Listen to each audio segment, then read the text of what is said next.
A black and white cow ખાલી જગ્યાએ grazing in the field now. Now લખેલું છે ing વાળું ક્રિયાપદ છે એટલે એટલી તો ખબર પડી ગઈ કે આ ચાલુ વર્તમાન કાળ છે. હવે ચાલુ વર્તમાન કાળમાં is લગાડવું કે આર લગાડવાનું, to be or not to be, that is the question. Was were તો આવવાના નથી. હવે મિત્રો આનો નિયમ મેં ઘણા સમય પહેલાં એપ્રોક્સિમેટલી 2014-15માં રૂલ આપેલો છે ક્યાંક, અને જો આપણી angelforenglish.com વેબસાઇટ ઉપર આ પડેલું છે કે જ્યારે આર્ટિકલ એક જગ્યાએ હોય બ્લેક એન્ડ વ્હાઇટ, ઓકે, તો કાઉ માટે વાત છે.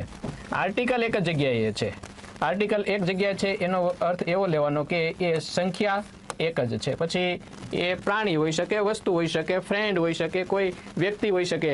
કઈ ખાલી જગ્યા આવી હતી એ પ્યુન એન્ડ ક્લાર્ક, એવી ખાલી જગ્યા હતી ખૂબ ઘણા સમય પહેલાં. એ કદાચ આપણે આ એન્ડવાળી રચનામાં હશે અથવા તો જે ટેન્સમાં આવતી હશે એમાં લઈ લીધી છે, પરંતુ આપણે એની ચર્ચા કરી ગયા છીએ.